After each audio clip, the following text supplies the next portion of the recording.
कल्पना करा, एका रात्री भारतानं असा निर्णय घेतला असता की चंद्रावर थेट अणुबॉम्ब उडवायचा. संपूर्ण जग हादरलं असतं. नासा, रशिया, चायना सगळे घाबरले असते. पण प्रश्न आहे, खरंच भारतानं असा प्लॅन केला होता का? की हा फक्त इंटरनेटवर फिरणारा एक डेंजरस मिथ आहे? Welcome to Factira Marathi, season 1, episode 1. 1960 ते 1970चा काळ. पूर्ण जगात कोल्ड वॉर सुरू होती. एका बाजूला अमेरिका, दुसऱ्या बाजूला सोव्हिएत युनियन. दोघांमध्ये स्पर्धा होती. कोण जास्त पॉवरफुल, कोणाकडे जास्त मिसाईल्स, कोण आधी स्पेस जिंकणार. त्या काळात स्पेस म्हणजे फक्त सायन्स नव्हतं, तर ती होती पॉवरची लँग्वेज. जो देश स्पेसमध्ये स्ट्रॉंग, तो जगावर सायकोलॉजिकल दबाव टाकू शकत होता. आणि तेव्हाच सुरू झाली मून रेस. अमेरिका आणि सोव्हिएत युनियन चंद्रावर पोहोचण्यासाठी वेडे झाले होते. पण या सगळ्यामध्ये एक अफवा जगभर पसरली की काही देशांनी चंद्रावर न्यूक्लिअर एक्सप्लोजन करण्याचा विचार केला होता. हो, तुम्ही बरोबर ऐकलं. चंद्रावर अणुबॉम्ब उडवून संपूर्ण जगाला आपली ताकद दाखवायची. सर्वात आधी अमेरिकानं एक सिक्रेट प्रोजेक्ट सुरू केला होता, ज्याचं नाव होतं प्रोजेक्ट A119. या प्रोजेक्टचा उद्देश काय होता माहितीये? चंद्रावर न्यूक्लिअर बॉम्ब एक्सप्लोड करणे. कारण अमेरिकाला वाटत होतं, जर त्यांनी चंद्रावर एक्सप्लोजन केला तर पृथ्वीवरून तो प्रकाश दिसेल आणि जग घाबरेल. हा सायन्सपेक्षा जास्त सायकोलॉजिकल वॉर होता. नासाचे सायंटिस्ट आणि मिलिटरी एक्सपर्ट्स या प्रोजेक्टवर सिक्रेटली काम करत होते. पण नंतर हा प्रोजेक्ट बंद झाला, कारण रिस्क खूप मोठा होता. जर मिशन फेल झालं तर अमेरिकाची जगासमोर थट्टा झाली असती. आता इथून सुरू होते भारताची स्टोरी. 1904 भारतानं पहिली न्यूक्लिअर टेस्ट केली, स्माइलिंग बुद्धा. राजस्थानच्या पोखरणमध्ये भारतानं जगाला दाखवलं की आता भारत वीक देश राहिलेला नाही.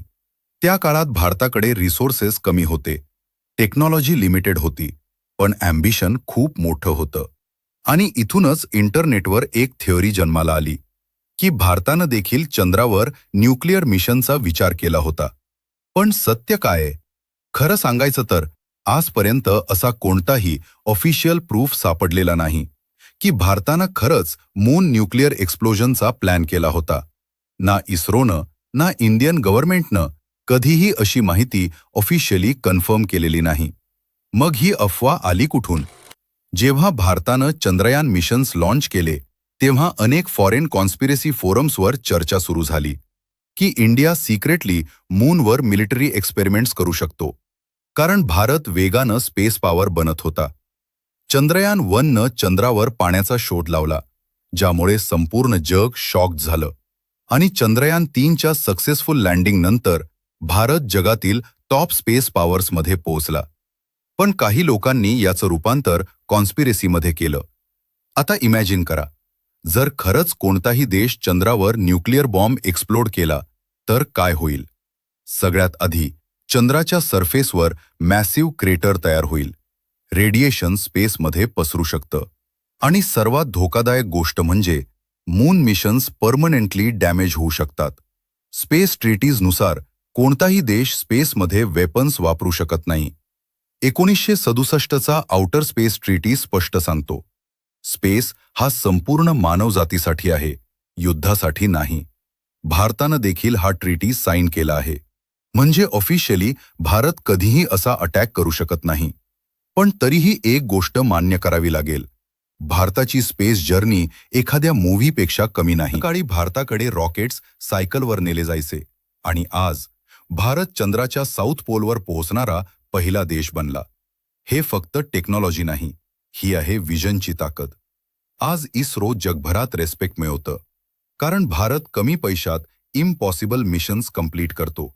Mars mission, Chandrayaan, Aditya L1, सगळीकडे भारत हिस्ट्री क्रिएट करत आहे. आणि म्हणूनच जग भारताकडे आता वेगळ्या नजरेनं पाहतं. अफवा नेहमीच रियालिटी नसतात. भारतानं चंद्रावर अणुबॉम्ब उडवायचा प्लॅन केला होता, ही स्टोरी ऐकायला सिनेमॅटिक वाटते. पण सध्या तरी त्याचा कोणताही सॉलिड प्रूफ नाही. मात्र एक गोष्ट नक्की आहे, भारताची स्पेस पॉवर आता जगासाठी सरप्राईज राहिलेली नाही. पण जर भविष्यात स्पेस वॉर सुरू झाली तर सगळ्यात पॉवरफुल देश कोण असेल असं तुम्हाला वाटतं? कमेंटमध्ये नक्की सांगा. व्हिडिओ आवडला असेल तर लाईक, शेअर, सबस्क्राईब आणि कमेंट करायला विसरू नका.